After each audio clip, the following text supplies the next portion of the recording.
오늘 하나님 말씀은 출애굽기 34장 5절부터 9절 보시겠습니다. 출애굽기 34장 5절부터 9절.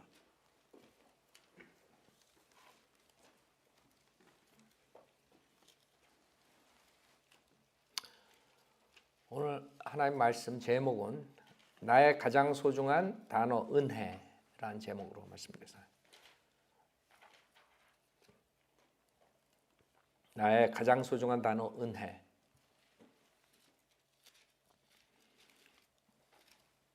출애굽기 34장 5절. 주께서 구름 가운데 강림하셔 그와 함께 거기에 서서 주의 이름을 선포하시고 주께서 그의 앞을 지나시며 선포하시기를 주로다 자비롭고 은혜로우며 오래 참고 선함과 진리가 풍성한 주 하나님이로다. 자비를 수천대까지 간직하며 죄악과 허물과 죄를 용서하나 범법자가 결코 깨끗게 되지는 아니하리니 그 조상들의 죄악을 그 자손들과 그 자손들의 자손들 3, 4대까지 미치게 하느니라 하시니라. 모세가 급히 땅에 머리를 숙여서 경배하며 말씀드리기를 이제 내가 주의 목전에서 은혜를 입었으면 오 주여 내가 주께 바라오니 나의 주께서 우리 가운데 가소서. 이는 그들이 목이 곧은 백성임이니이다. 우리의 죄악과 죄를 용서하시고 우리를 주의 유업으로 삼으소서 하더라. 잠깐 기도드리겠습니다. 위대하시고 거룩하신 하나님 아버지, 주님의 말씀 앞에 모였습니다. 저희가 주님의 말씀만이 저희에게 영생을 주시고 또 말씀만이 이 세상을 승리하게 할 수 있습니다. 오늘도 이 말씀을 선포할 때 주님께서 부족한 저에게 성령으로 충만시켜 주시고 하나님의 말씀 온전히 전파되어 듣는 사람들이 영적으로 깨어나고 또 구원받는 역사가 일어나고 주님의 은혜를 입을 수 있는 자들이 나올 수 있도록 주님께서 인도해 주십시오. 오늘은 가장 소중한 단어 은혜라는 단어를 설교합니다. 이 단어를 모르는 사람들이 오늘 이 단어를 알고 돌아가고 또 이 단어로 인해서 이 세상을 살 때 주님을 더욱더 찬양할 수 있는 사람들이 될 수 있도록 인도해 주십시오. 모든 것 주님께 의탁드리며 우리 주 예수 그리스도 받들어 기도드렸습니다. 아멘. 여러분 은혜라는 단어 아주 지금 계속 3주째 은혜에 대해서 제가 설교하는데 사실 내 제목을 왜 이렇게 했냐 하면 이제 은혜를 받았습니까? 이런 말 많이 하죠. 근데 오해되는 부분들이 많아요. 은혜에 대해서 잘 모르기 때문에. 그래서 제가 제목을 그렇게 사람들에게 알리는 제목을 하려다가 이 사실 은혜라는 단어가 가장 소중한 단어 중에 하나이기 때문에 제가 이렇게 제목을 바꿨어요. 나의 가장 소중한 단어 은혜. 여러분 이제 하나님의 사랑, 하나님의 여러 가지 이제 그 성품 중에 사랑, 하나님의 사랑 그랬을 때 사랑이란 단어 좋죠. 근데 여러분이 사랑이란 단어에 제가 좀 셀피시해서 그래요. 사랑이란 단어가 좋은데 은혜란 단어를 더 좋아하는 이유가 사랑이란 단어랑 연관된 것은 징계예요. 하나님이 여러분을 사랑하시기 때문에 징계가 있어요. 그래서 저는 징계를 피한다는 의도에서 말씀드린 게 아니라 단어만 생각했을 때는 우리에게 가장 소중한 단어가 은혜예요. 은혜는 주님께서 여러분들에게 베푸시는 거거든. 자비는 여러분이 저지른 그런 죄에 대한 징계를 모면하는 거지만 여러분이 일상생활에 생활할 때 필요한 것이 매일매일 필요한 것이 뭐예요? 은혜예요. 지금 두 가지 은혜에 대해서 제가 말씀드렸죠. 하나는 우리 교회의 은혜 복음 시대에 구원받는 은혜. 그 은혜는 믿음으로 얻는 것이에요. 그것은 제가 전주에 설교하고 전전주에 설교했던 것이에요. 오늘은 그 은혜를 우리가 성경 전체에서 보겠어요. 은혜에 대해서 여러분이 그 단어에 대해서 알아야 돼요. 은혜를 여러 말로 이렇게 사전에서 표현하는데 적당한 말이 없어요. 그냥 여러분이 그레이스라는 단어, 그레이스, 은혜라는 단어로 아는 것이 좋아요. 왜냐하면 그냥 사전적인 용어나 뭐 사람들이 얘기할 때 우리 받을 자격이 없는데 이렇게 주신다, 받는다, 뭐 이런 정의가 있죠. 그 받을 자격이 없는데 우리가 받는다, 이게 모든 사람이 받을 자격이 없어요. 그러나 성경을 보면은 은혜 받을 때 실질적으로 다르기 때문에 하나님께서 은혜를 주세요. 그래서 정확하게 그 사전의 의미랑 성경적 의미랑 동일하지 않기 때문에 우리가 그렇게 얘기는 하지만 저는 그냥 은혜를 말씀드리고 싶어요. 성경에 나오는 은혜, 누가 은혜를 입었는가? 여기서는 모세가 은혜를 입죠. 물론 모세도 받을 자격이 없어요, 그렇죠? 우리 죄인이라고 해다. 그러나 그중 죄인 중에 모세가 받은 것이에요. 그렇기 때문에 모세가 어떤 장점이 있기 때문에 받은 것이라고요, 그렇죠? 그래서 우리가 지금 은혜로 구원받는 거랑 지금 일상생활에 은혜를 얻는 거랑 구별을 해야 돼요. 우리가 은혜로 구원받는 것은 믿음으로, 믿는 자에게 하나님이 은혜로 영생을 주시죠, 그렇죠? 그래서 잘못 사용했을 때 사람들이 혼동이 오는데, 은혜란 단어가 만약에 세상에 없다면 얼마나 삭막하겠어요. 은혜가 없다고 생각해봐요.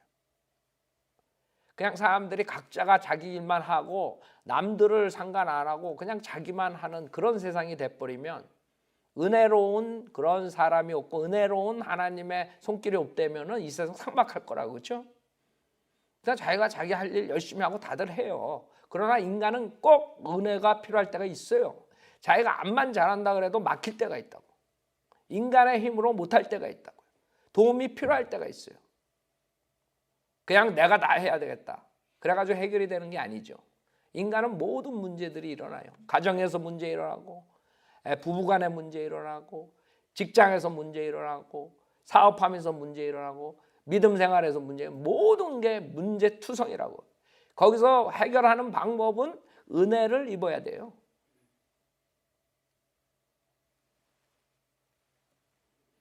그래서 은혜라는 단어가 세상에 없으면 얼마나 삭막할까, 그걸 한번 생각해 보면, 그래서 여러분들이 은혜라는 단어가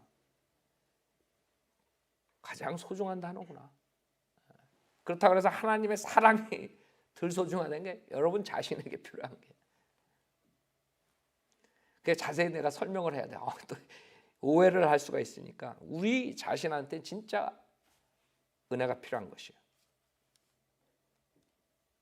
즉 어떤 일이 닥쳤을 때 하나님께서 호의를 베풀어 주지 않으면, 호감을 나타내 주지 않으면 우리는 그 막힌 관문을 뚫어나갈 수가 없어요.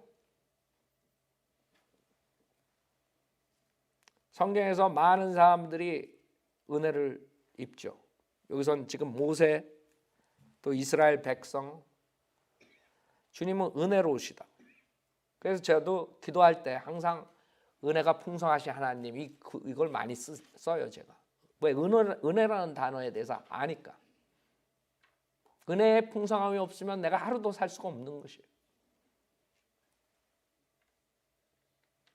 근데 사람들은 이 은혜를 이단 교리들 때문에, 즉 칼빈주의 누룩, 은사주의 누룩, 캐토릭의 누룩으로 인해서 이 은혜의 그 용도가 달라졌어요. 그래서 사람들은 교회 나가면서 은혜 받으러 간다 그래요. 은혜는 교회 가서 받는 게 아니에요. 여러분 일상생활에서 실질적인 도움을 받는 것을 은혜를 말해요. 내가 여기 와가지고 여러분 무슨 물질적인, 무슨 실질적인 도움 받아가지고 가요? 여기 앉아있는데 하나님이 돈을 뚝 떨어져가지고 밥 살 거 줘요? 굶어 죽는데.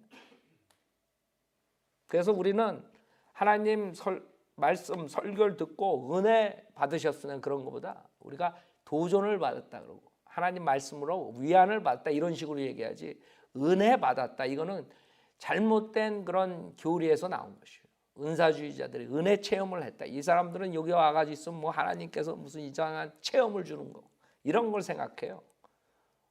자기네 딴에 뭐 영적 각성이니 영적 체험이니 하지만 그건 마귀의 체험을 주는 것이에요.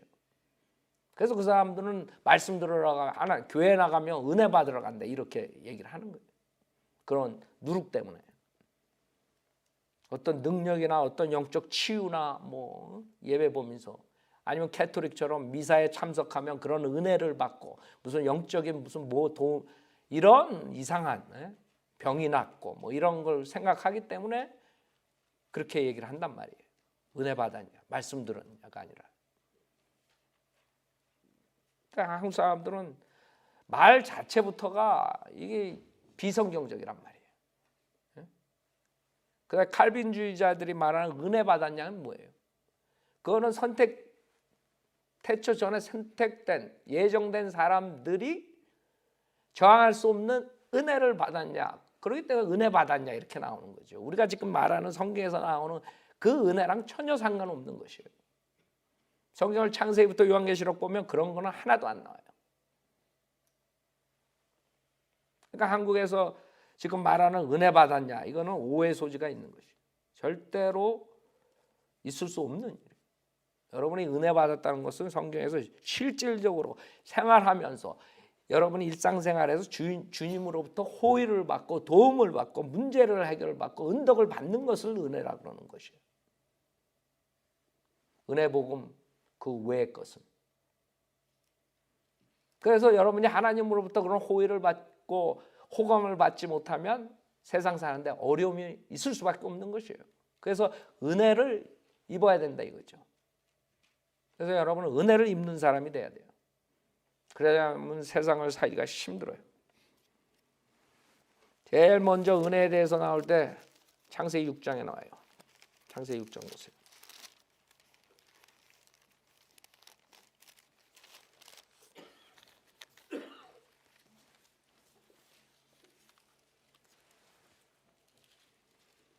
창세기 6장 8절에 보면 그러나 노아는 주의 눈에서 은혜를 찾았더라 그랬어요. 그 당시에 사람들이 타락했을 때 하나님의 아들들이 사람의 딸들의 아름다운 것을 보고 결국에는 육체관계를 갖고 거인들을 낳고 괴물단지들이 나타나기 시작해요. 그렇기 때문에 여러분 고전 신화를 보잖아요. 모든 나라의 신화가 그런 괴물단지들이 나오는 것이에요. 실질적으로 있었던 사건이라고. 자, 그 자들을 거인이라 그랬어요. 그 당시에. 그래서 4절에 그 당시에 땅에는 거인들이 있었고 그 외에도 있었으니 즉 하나님의 아들들이 사람의 딸들에게 들어와서 그녀들이 그들에게 자식들을 낳았을 때며 그들은 옛날의 용사들로 유명한 사람들이 되더라. 그래서 모든 나라의 용사, 우리나라의 그 건국부터 다 이상한 거, 뭐 환웅이니 뭐 이런 모든 것들이 다 이상한 것들이 실질적으로 있었던 것이 변질돼 가지고 이렇게 나라에 나오는 거죠. 그 옛날에 용사들이란 말이에요. 유명해가지고 지금까지 내려오잖아요. 그런 신들이 많죠. 그래서 신화라 그러잖아요. 무슨 사랑의 신이니 무슨 신이니 무슨 신이니 무슨 신이니 질투의 신이니 엄청 많이 나오잖아요. 그래서 그 당시에 하나님의 아들들은 구약에서는 천사예요. 타락한 천사들이 결국에는 인간과 관계를 가짐으로써 괴물단지들이 등장하고 이 세상을 어렵게 된 거예요. 하나님께서 물리칠 수밖에 없어요. 모든 것을 가축까지. 근데 그때 노아가 주의 눈에서 은혜를 입은 것이에요. 노아가. 왜? 9절에 이것이 노아의 내력이라 노아는 의인이요 그랬다고요. 알아요? 그러니까 은혜를 거저 받았다. 일리는 있지만 자격이 없는데 받았다. 그러지만 성경의 은혜라는 단어를 보면 꼭 호감을 받는 사람들이 있어요. 호의를, 은덕을 받는 사람들이 있어요. 여기서 노아의 케이스는 그 당시에 다 타락했는데 노아는 의인이었다 이거예요. 그래서 은혜를 받은 것이에요. 노아는 의인이요 그 당대에 완전한 사람이어서 하나님과 동행하였더라. 그래서 노아의 가족들만 살아남죠. 하나님께서 물로 이 세상을 심판하신, 이 세상은 이제 불로 심판할 때까지는 물로 심판 안 하신다고 약속했죠. 그래서 무지개를 주셨죠, 약속의 언약으로. 그러나 이제 불로 심판하신다고, 재림 때. 자, 그 다음에 천년왕국 다음에 완전히 불로 사르죠. 그래서 노아가 은혜를 받았는데 그 당시에 다 죄인들과 같이 멸망으로 그 물에 완전히 죽음을 당해야 되는, 거기서부터 제외됐다는 거죠. 그게 은혜예요. 실질적인 물리적인 생명으로부터, 죽음으로부터 사는 것을 말하는 것이에요. 그게 은혜라고요. 은사주자들이 뭐 오늘 은혜 많이 받았습니다, 이런 게 아니라고. 그 다음에 창세기 32장을 보세요. 창세기 32장. 여러분도 이런 은혜를 입어야 돼요. 그러지 않으면 세상이 망할 때, 세상이 다 당할 때 여러분 어떻게 되겠어요? 창세기 32장. 자, 32장 4절 5절을 보면 그들에게 명하여 말하기를 너희는 내 주 에서에게 이같이 구할 것이니 당신의 종 야곱이 이같이 말하기를 내가 라반과 더불어 기거하며 거기에서 지금까지 머물렀나이다. 내게는 소들과 나귀들과 양떼들과 남종들과 여종들이 있는데 보내어 내 주께 전하고 내 주의 목전에서 은총 받기를 바라나이다 하더이다 하라. 이게 은혜예요. 그레이스. 오케이? 자, 주의, 여기 주가 누구예요? 소문자죠. 여기서 에서를 말하는 게 자기 형 에서. 에서로부터 도망갔다가 에서로부터 그 목숨을 건지기 위해서 지금 얘기하는 거거든요. 여기서 은혜를 입는다는 것은 실질적인 목숨을, 간당간당한 목숨을 건진다는 것이에요. 그래서 호의를 받고 싶은 거예요. 자기 형한테 자기의 죄를 용서받고 싶은 그런 아이디어.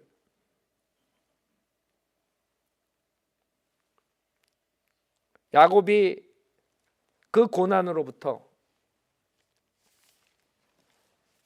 호의를 받고 싶은 거예요. 39장을 보세요. 창세기 39장. 그렇기 때문에 여러분이 생활할 때 고난, 어려움, 그 다음에 목숨에 달린 문제, 모든 문제들, 여러분뿐만 아니라 여러분 가족들, 주변에 있는 사람들, 여러분이 주님한테 은혜를 있게 해달라고 기도해야 되겠어요. 39장 1절에 보면 요셉이 이집트로 끌려왔는데 파라오의 관원인 경호대장 이집트인 포티발이 그를 그곳으로 데려간 이스마엘인의 손에서 그를 샀더라. 지금 요셉이 종으로 팔려갔는데 그것을 샀다 이거죠. 경호대장이. 주께서 요셉과 함께 하였으며 그가 형통한 사람으로 그의 주인 이집트인의 집에 있었으니 그의 주인은 주께서 요셉과 함께 하심을 보았고 또 주께서 그가 하는 모든 일을 그의 손안에서 번성케 하신 것을 보았더라. 요셉이 그의 목전에서 은혜를 얻어 그를 섬기니 그가 요셉을 그의 집을 관리하는 관리인으로 세워 그가 소유한 모든 것을 그의 손에 맡기니 종으로 그 형제들이 팔아버렸는데 오히려 지금 은혜를 입어가지고 관리인으로 세움을 받은 것이에요. 여러분이 고난을 요셉처럼 받고 있을 때 누군가의 호의로 인해서 그 구렁텅이에서 나와가지고 오히려 그 사회에서 리더가 되는, 그 사회에서 위로 올라가는, 높임을 받는 그런 사건이 일어날 수 있는 것이에요. 왜? 은혜를 받으면. 물론 그 뒤에는 하나님의 손길이 있는 거죠. 하나님께서 호의를 베풀어 주시고 그 호의를 본 주인이 요셉에게 은혜를 베푸는 거예요. 은혜를 주는 거죠. 자, 그래서 이 요셉이 그런 처절한 종으로 팔려가는 그 배신을 당하고 자기의 형제들에게 배신당하고 간신히 죽음을 면하고 그 외국에 종으로 팔려갔는데 오히려 그 은혜를 입어가지고 관리인으로 그 집을 관리하는 관리인으로 우뚝 서게 된 것이에요. 그것이 은혜를 입은 것이에요. 그러니까 은혜라는 단어가 그냥 은혜 많이 받았어요 이게 아니라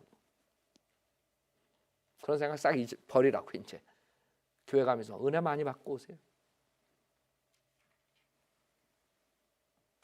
여러분이 실질적으로 생활하면서 구렁텅이에 빠졌을 때 어떤 사람이 호의를 베풀어줘서 여러분이 오히려 탑으로 되는 것을 말하는 것이에요. 생각해봐요. 그런 일들이 일어나지 않는다면 어떻게 되겠어요? 재판강기 6장 보세요. 재판강기 6장. 그래서 성경은 지속적으로 그 은혜를 입는 사람들이 나와요. 그 은혜를 입는 사람들은 다른 사람들하고 틀리기 때문에 은혜를 입는 것이에요. 칼빈주의자들처럼 태초 전에 선택받았기 때문에 그냥 무조건 은혜를 입는다, 뭐 이런 게 아니라고 무식한 사람들이 얘기하는 거예요.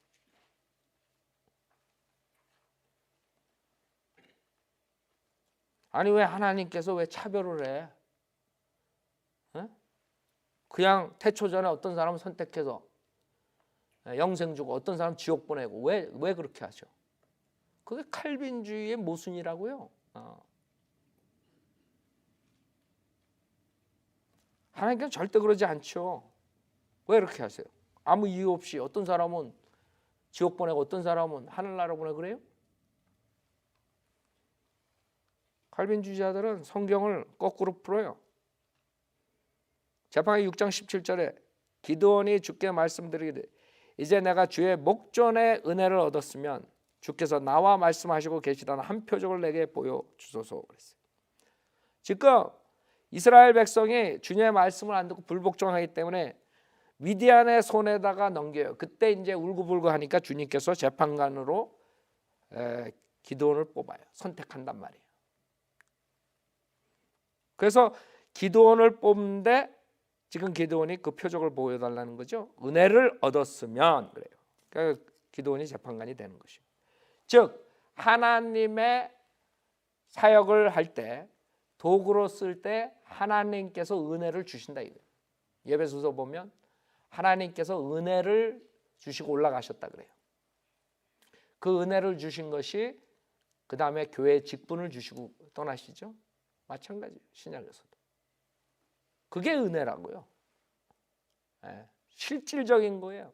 물리적인 거예요. 문자적인 은혜. 그걸 말하는 거지 그냥 이 칼빈주의, 캐토릭 이런 은사주의 말하는 그런 걸 말하는 게 아니에요. 그 은혜라는 단어가 너무 혼동이 돼가지고 무조건 은혜 많이 받았냐, 은혜 받았냐 뭐 이러고 있지만 은혜에 대해서 전혀 모르는 사람들이.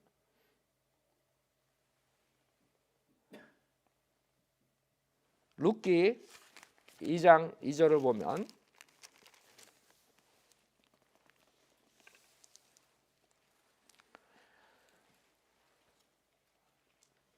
(1절부터) 보세요. 나오미에게는 남편의 친척 한 사람이 있었으니 그는 부강한 자요 엘리멜렉 가문으로 그의 이름 보아스더라. 모압 여인 룻이 나오미에게 말하기를 이제 나로 밭에 가게 하소서. 내가 누구의 목전에 은혜를 얻으면 그의 뒤를 따라 이삭을 주겠나이다 하니 나오미가 그녀에게 말하여 내 따라 갈지어다 하더라.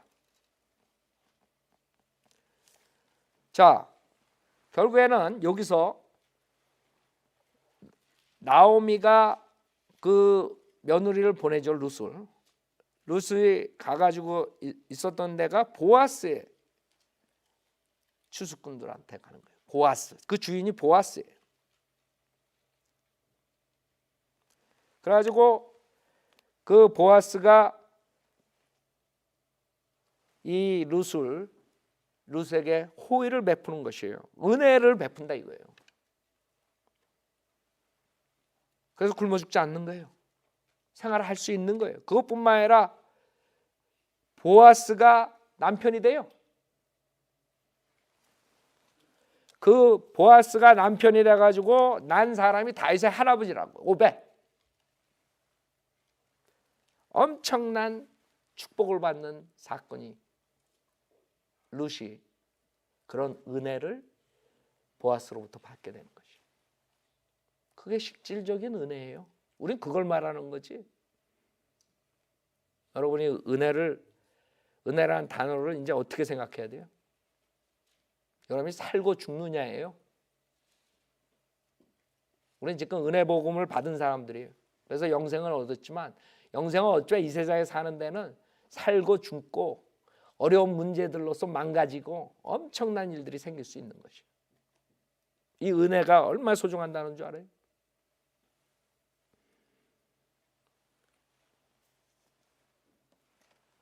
팔 절에 그러자 보아스가 룻에게 말하기를 내 딸아 내가 듣지 아니하냐 이삭을 주우러 다른 밭으로 가지 말며 여기서 떠나지 말며 여기 내 소녀들 곁에 있으라. 그들이 곡식을 거두른 밭에 내 눈을 두고 그들을 따라가라. 내가 청년들에게 너를 건드리지 못하도록 당부하지 아니하였느냐. 목이 마르거든 그 그릇으로 가서 청년들이 길어온 것을 마실지니라. 그러자 룻이 땅에 엎드려 절하고 그에게 말하기를 나는 타국인인데도 어찌하여 내가 당신 눈에 은혜를 얻으며 당신께서 나를 알아주시나이까. 그렇죠? 타국인인데 내가 유대인도 아닌데 내가 어떻게 은혜를 얻었냐. 은혜를 얻었어요. 그것뿐만 아니라 와이프가 돼요. 알아요? 그 다음에 예수 그리스도를 낳는 그 줄기가 되는 것이에요. 그런 축복을 룻이 받았단 말이에요. 우린 그런 실질적인 은혜를 말하는 것이에요. 사무엘상 1장 18절 보세요. 제가 오늘 설교는 은혜에 대한 단어를 다시 한번 생각하라 이거예요. 많은 사람들이 은혜를 말로만 은혜 하면서 뭐가 정작 은혜인지 잘 몰라요. 실질적인 물리적인 은혜를 말하는 거예요.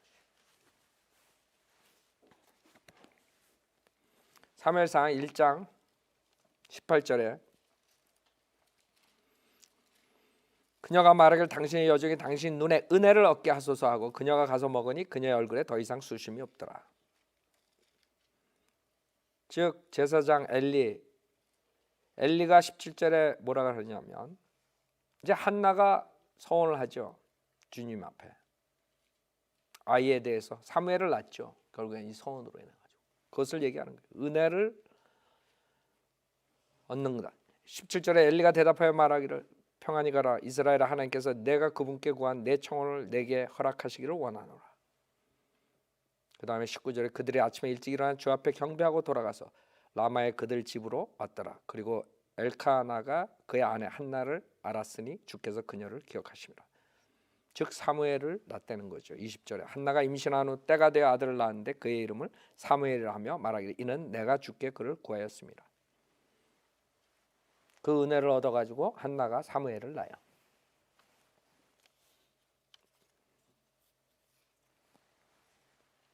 사무엘상 27장 5절 보세요.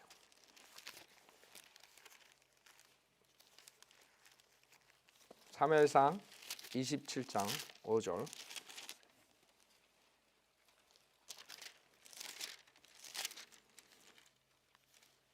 다윗이 필리스타로 피했을 때 사울에 쫓기고 엄청나게 목숨이 달린 것이에요. 5절에 보면 그때 다윗이 아키스에게 말하기를 이제 내가 당신 눈에 은혜를 얻었다며 그러죠. 은혜를 얻었다며 이 나라의 어떤 고을 중 한 장소를 내게 주어 나로 그곳에 거하게 하소서. 어찌 당신의 종이 당신과 함께 왕의 성읍에 거하리이까 하자 그 나라 아키스가 시클락을 그에게 주니 시클락이 오늘까지 유다 왕에게 속하였더라. 다윗이 필리스타인들의 땅에 거한 기간은 1년 4개월이었더라. 그래서 그 적군 속에서도 다윗이 은혜를 얻어가지고 그 시클락에서 사는 거예요. 생각해 보세요. 여러분이 적들이 다 포위하겠네. 목숨이 달렸는데 거기서도 그 와중에서도 은혜를 얻으면 여러분이 사는 거예요. 그것도 잘 사는 거예요. 그게 은혜예요. 에스더 2장 17절 보세요. 제가 다 성경에 나오는 은혜를 다 할 수 없을 시간상, 그러나 중요한 것들은 다 커버하는 거예요. 여러분들이 에스터 2장 17절에 보면 지금 이런 것을 보면서 여러분은 은혜를 입는 사람들이 되라 이거예요. 결론은 은혜를 입는 사람들이 돼야지만이 여러분 생활이 평탄하다고요. 그렇다고 어려움이 없는 건 아닌데 그런 은혜를 받았을 때 어려운 가운데서 여러분이 빠져나올 수 있는 거예요. 아세요? 이 은혜를 입지 못하면 여러분이 어려운 가운데 적군 속에 있을 때 그냥 끝나는 것이에요. 그러나 적군 가운데서도 은혜를 얻으면 사는 거예요. 2장 17절에 에스터 2장 17절에 왕이 모든 여자보다 에스터를 사랑한지라 그녀가 모든 처녀들보다 왕의 목전에 더 많은 은혜와 호의를 얻었으므로 왕이 그녀의 머리에 왕의 관을 씌워 와스티를 대신하여 그녀를 왕으로 삼으려. 에스터가 그 외국 그 왕의 왕후가 되는 것이에요. 은혜를 얻어서. 여러분이 이걸로 인해서 모두께 해만이 나오죠. 해만이 전 유대인을 죽이려고 그럴 때 에스터를 써가지고 결국엔 살리지 않은 그 민족 자체를 살려버리는 거예요. 그런 위대한 일을 하는 에스터가 된단 말이에요. 왜? 그 이방인의 왕의 은혜를 얻었기 때문에, 입었기 때문에. 예?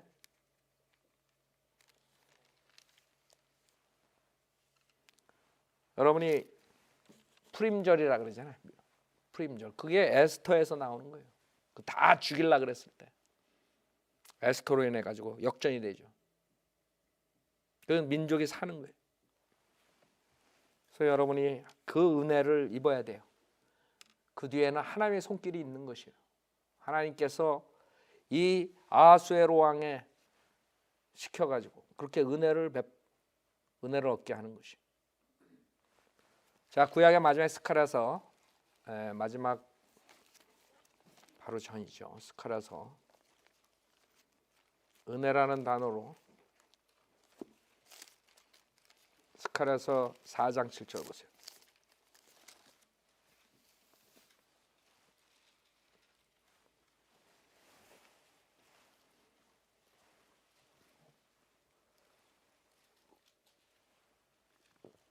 사장 7절 오 큰 산아 내가 누구냐 너는 수룹바벨 앞에서 평지가 되리라. 그가 큰 소리와 함께 머릿돌을 내어 놓으리니 부르짖기를 은혜가 그것에 있을지어다 하리라 그랬어요. 성경에서 신약의 머릿돌이 누구예요? 예수 그리스도예요. 결국에는 예수 그리스도가 이 은혜를 가져와요. 요한복음 1장. 그래서 이제 신약에 들어가면서 이 마지막 구약에서 말한 이 은혜가 등장하는 것이에요. 이 은혜는 우리가 평상시간에 얻는 지금까지 말한 그 위에 있는 은혜랑 틀린 것이에요. 이 은혜는 즉각 믿음으로 여러분이 영생을 얻는 예수 그리스도의 사역을 통해서 영생을 얻는 것을 말하는 것이에요. 요한복음 1장 17절에 보면 율법은 모세를 통하여 받았지만 은혜와 진리는 예수 그리스도 통하여 온 것이라. 그래서 여러분들은 이 은혜는 여태까지 구약에 말한 은혜랑 틀리구나. 왜? 예수님은 구약에 나타나지 않았어요. 지금 인제서 예수님이 오셨는데 은혜와 진리가 왔다는 거죠. 이것은 지금 신약의 믿음만으로 구원받는 것을 얘기하는 거예요. 여러분이 아무것도 하지 않아도 값없이 공짜로 거저 선물로 영생을 얻을 수 있다는 거예요. 왜? 믿기 때문에.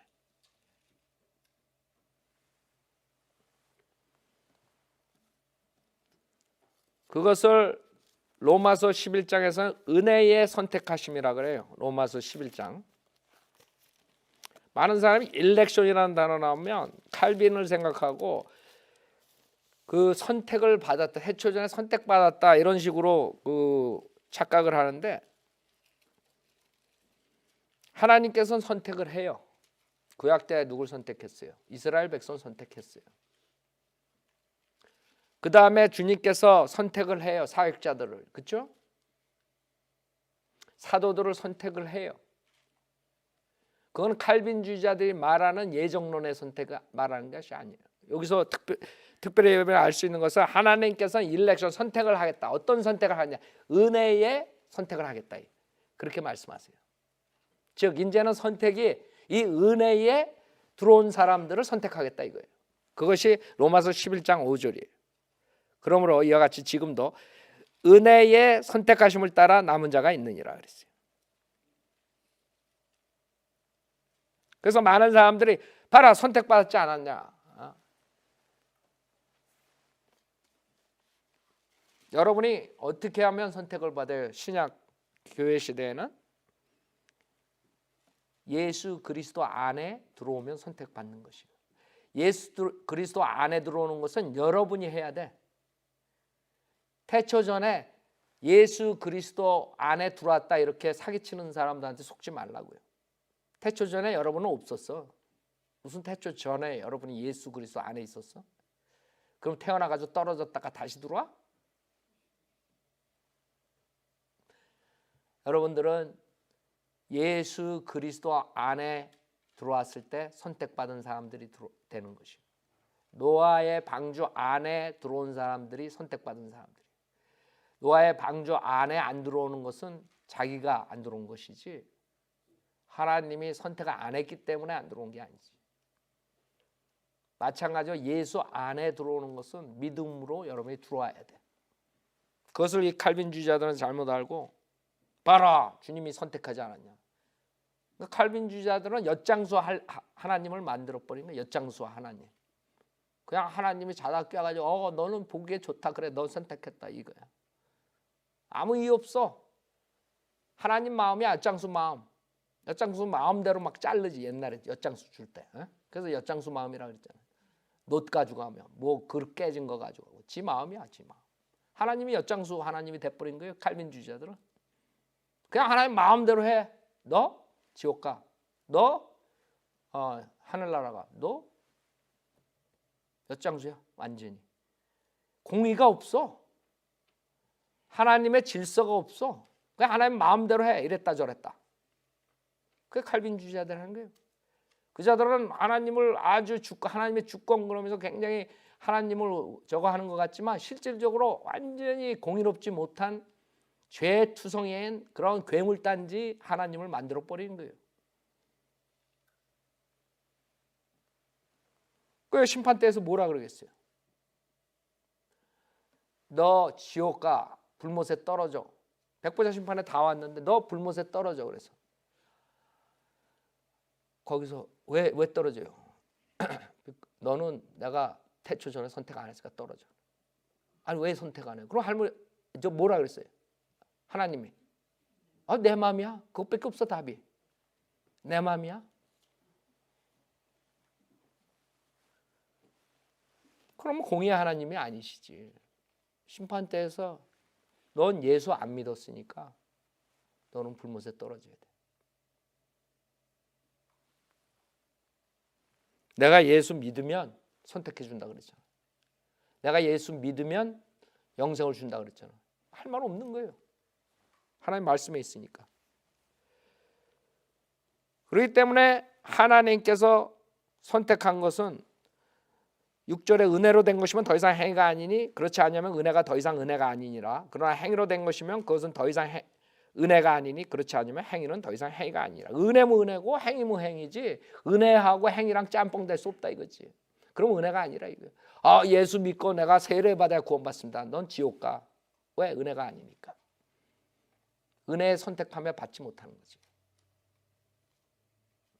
예수 믿고 세례도 받고 열심히 교회에서 열심히 했습니다. 너 지옥 가. 왜? 그거는 은혜가 아니야. 할 말 없는 거예요. 여기 분명하게 쓰니까 지금 은혜의 선택하심으로 우리가 선택받는 거예요. 근데 그 은혜는 예수 그리스도를 믿음으로 말미암아 은혜로 구원을 받았으니 이것은 우리에게서 난 것이요 하나님의 선물이라 그랬어요. 그러니까 결국에는 믿음으로 받는 것을 행위로 막아버린 거죠. 그래서 가톨릭 교회에서 나온 누룩이 개신교로 펴지면서 개신교에서 믿음과 행함을 가리켜서 한국 사람들이 결국엔 지옥에 가는 거예요. 대부분의 사람들이 교회 나가면서 이 은혜 복음을 모르기 때문에. 그 다음에 여러분은 구원받은 다음에 이 은혜 복음, 이 은혜 말고 구약 때처럼 그런 은혜가 항상 있어야 돼요. 주님을 섬길 때 로마서 1장 보세요. 그래서 은혜를 구원받았을 때 받았다고 다 나 이제 은혜가 필요 없다 이러면 무식한 사람이에요. 성경에서 지속적으로 은혜와 평강이 너에게 임할지어다. 사도 바울이 계속 편지 쓰면서 은혜와 평강에 대해서 계속 얘기하죠. 왜? 그만큼 은혜가 필요한 것이에요. 믿음 생활하는데. 로마서 1장 5절에 보면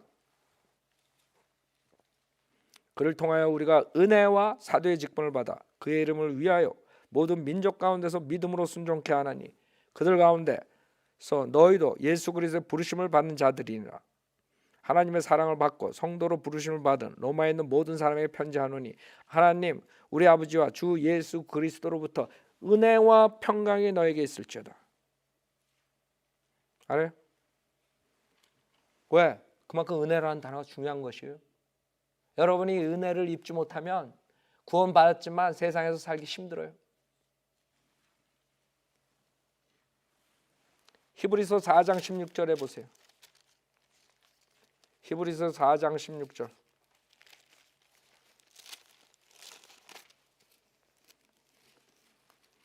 히브리서 4장 16절. 그러므로 우리가 은혜의 보좌로 담대히 나아가자. 이는 우리가 자비를 얻고 필요한 때 도우시는 은혜를 발견하기 위함이다. 알아요? 여러분이 은혜가 필요해요. 기도를 할 때 그 은혜에 대해서 기도를 하시라고. 도움이 필요할 때. 갈라디아서 2장 보세요.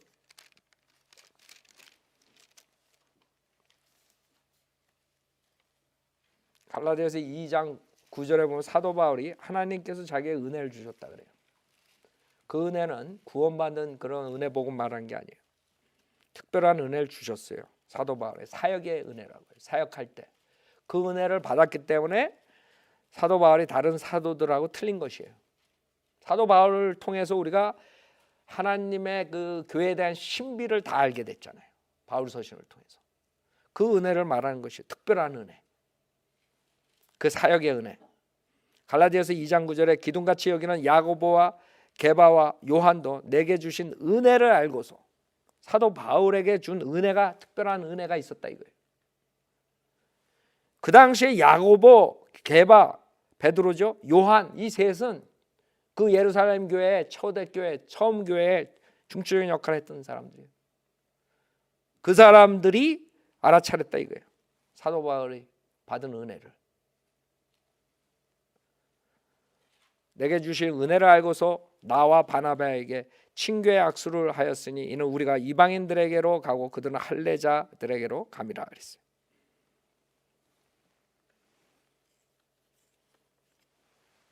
여러분이 그런 은혜를 받은 사람으로 다른 사람들한테 보여줘요? 아니면 삭막한 사람으로 보여줘요?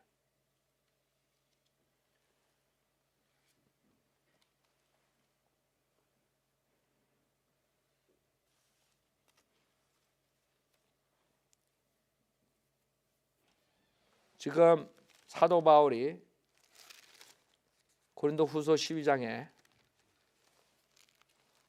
받은 그 은혜가 충족하다 그래요. 사도 바울은 질병을 앓고 사역을 했어요. 그때 기도를 했어요. 3번이나.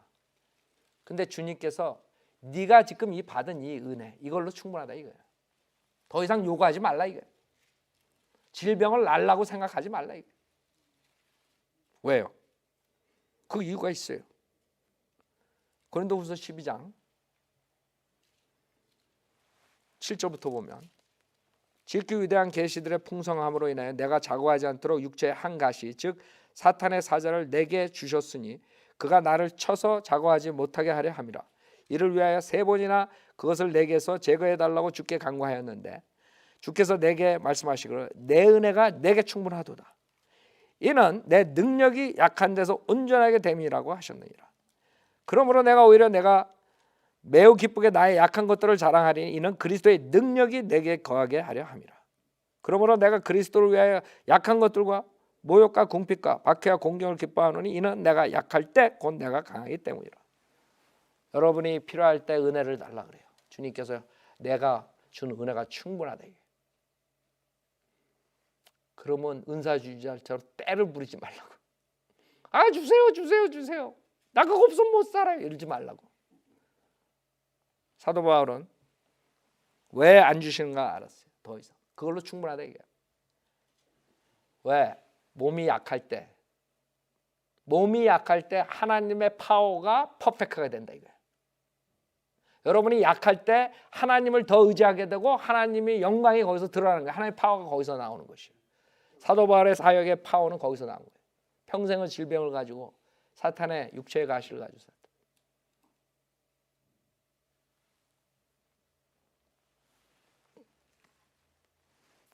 그러나 주님께서 그거를 이용해 가지고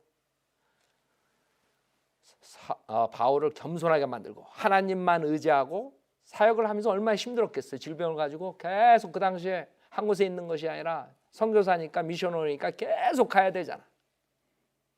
그럼 매일 일어나면 누구부터 의지하겠어요? 그래서 파워가 나오는 거예요. 왜? 하나님의 능력이 약한 데서 퍼펙트하게 된다. 사도 바울이 약할 때 하나님의 능력이 퍼펙트가 되는 거죠. 여러분 하나님의 능력이 퍼펙트가 되면 어떻게 되는 줄 알아요? 그 동네가? 그래서 주님께서 주시는 것이에요. 그래서 주님께서는 마지막으로 은혜를 소유하라 그래요. 은혜로 여러분이 주님을 섬기기를 원하세요. 몇 가지만 보겠어요. 골로새서 3장 16절 빨리 제가 나가겠어요. 시간상. 그리스도의 말씀이 모든 지혜로 너희 안에 풍성히 거하게 하되 시와 찬송과 영적인 노래로 서로 가르치고 권면하며 너희 마음속에서 은혜로 주께 노래하고 알아요? 마음속에서 이제 은혜로 주께 노래하라고요. 이 은혜를 맛봤으면 여러분이 할 수 있어요, 없어요? 여러분도 은혜로운 사람이 되라고요. 은혜로 마음속으로 찬양부터 하라고요. 은혜만 받지 말고 여러분이 은혜로운 사람이 돼가지고 여러분도 남한테 호의를 베풀라고요. 우선 하나님께 마음으로 찬양을 드리라고요. 은혜를 가지고. 히브리서 13장 9절에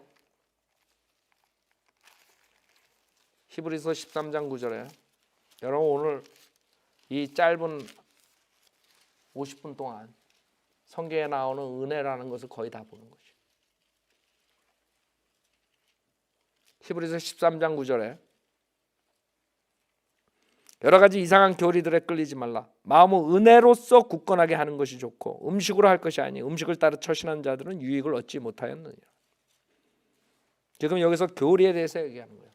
사람들이 교만해가지고 이상한 교리들만 가지고 나는 거예요. 그게 음식, 밑이라는 단어의 밑, 고기, 질긴 밑 그걸로 하려 해요. 그게 중요한 게 아니에요. 우리가 지금 하는 그 성경 지식은 굉장히 높아요. 마지막 때 가장 높은 지식을 저희들에게 주님께서 주셨어요. 그렇기 때문에 하나님의 경륜이 이런 교리들이 나와요. 그런 것들은 꼭 필요한 것이에요. 왜? 은혜 복음을 방해하는 것들을 제거할 수 있어요. 이단들을. 그 하나님 경륜은 꼭 필요해요. 그러나 어떤 사람들이 더 이상한 교리들을 가지고 나온다고요. 천사가 크기가 얼마나니 바늘 위에 마귀가 몇 명이 서 있느니 이런 따위요. 그런 것들은 이상한 교리에 끌리지 말라 이거예요. 오히려 여러분들은 기본적인 것으로 은혜를 가지고 사람들에게 전파를 하라 이거예요. 마음은 은혜로 굳건히 하는 게 좋다 이거죠. 교만한 사람들은 절대로 마음으로 얘기를 안 해요. 그럼 설교 들어보면 알아요. 머리로 하는 거예요. 머리. 지식 자랑만 하죠. 파워는 하나도 없어요. 나중에 들어보면 뭘 들었나? 그 다음에 12장 28절 보세요. 히브리서 그 위에 바로. 그러므로 우리가 흔들릴 수 없는 왕국을 받으리니 뭐예요? 은혜를 소유하자 그랬어요. 은혜를 소유하자. 알아요? 우리가 이 은혜로서 하나님을 기쁘게 섬기되 경외함과 경건한 두려움으로 할지니 우리 하나님은 소멸케 하시는 분이시며. 여러분이 은혜로서 하나님을 섬겨야 돼요. 여러분의 열정이 어디서 나와야 돼요? 이 하세에 있는 은혜로운 하세에서 나와야 된다 이거지. 누구나 열정을 낼 수 있어요. 그럼 어떤 사람들은 자기가 잘난 척하기 위해서 열정을 낼 수 있고, 어떤 사람들은 남들한테 지지 않으려고 열정을 낼 수 있고, 사역에 참여할 수 있어요. 하나님께 그걸 원하시는 게 아니에요.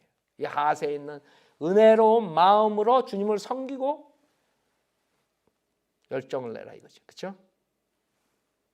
열매가 틀려요.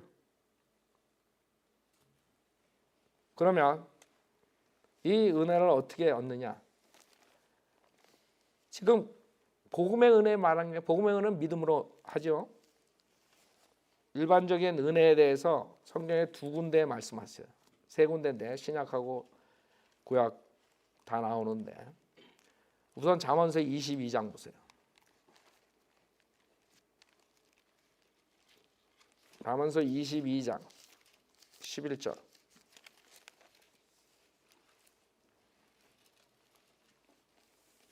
잠언서 22장 11절에 마음의 순결함을 사랑하는 자는 은혜가 그의 입술에 있어 왕이 그의 친구가 되리라. 왕으로부터 호의를 받게 되는 은혜를 잊게 되는데 어떻게 해서? 마음의 순결함을 사랑하는 자가 은혜가 그의 입술에 있단 말이에요. 무슨 말이에요? 여러분이 은혜로워지려면 어떻게 해야 돼요? 은혜를 입으려면 마음의 순결함을 사랑해야 돼요. 왜 성현대로 믿는 교회가 번성하지 못하고 왜 성현대로 믿는 목회자들이 안 나오는가? 이 세상에 수은 거짓 목사들만 나오고 자기 배를 채우는 목사들만 나오냐? 마음의 순결함을 사랑하지 않기 때문에 그래요. 마음을 순결함을 사랑하면 하나님의 말씀이 36,000군데가 변개됐는데 캐톨릭 성경을 가지고 바른 성경을 이단이라 그럴 수가 없어요. 마음이 순결하지 않기 때문에 자기 사역을 망가뜨리지 않기 위해서 자기가 그동안 쌓은 공로, 사람들을 해서 자기가 받는 헌금 이런 모든 것들 그걸로 인해 가지고 과감하게 그래 카톨릭 성경 잘못된 거다, 킹제임스 성경이 받아 이렇게 말을 못하는 것이에요. 그래 은혜 복음이 맞다, 행위구원은 아니다 말을 못하는 것이에요. 마음의 순결함을 사랑하는 자가 아니기 때문에. 그러니까 여러분들은 실질적으로 모든 이단, 사이비, 모든 종교들의 특징이 뭐예요? 행위구원이에요. 그 자들은 예수만 믿으면 그 자리에서 구원받고 선물로 영생 얻는다. 절대 말 안 한다고요. 그 자들은 예수 믿고 그 다음에 자기 말 복종해야 되고, 교주들, 신천지는 신천지 이만희 말을 따라야지 영생을 얻는 거야. 박태선도 그랬지. 다 그래요. 다. 여러분 간단해.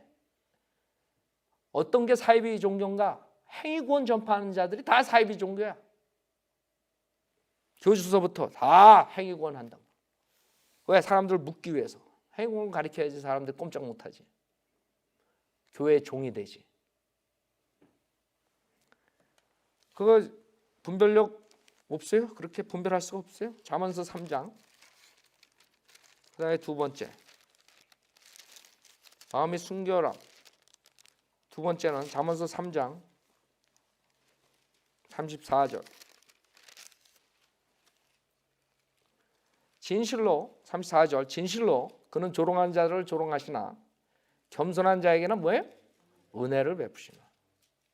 그래서 여러분이 은혜 복음, 그 은혜를 말하는 게 아니에요. 은혜 복음은 믿음으로 얻는 거죠.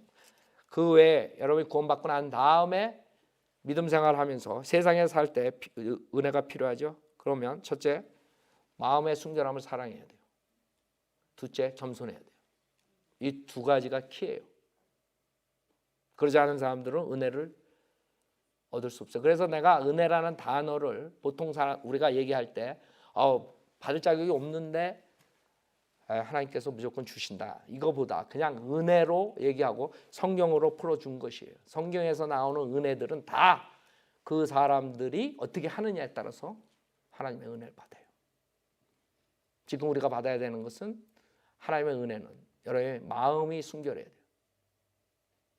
마음의 순결함을 사랑하고 겸손해야지 하나님께서 은혜를 주세요. 아셨죠? 이걸로 마치겠어요.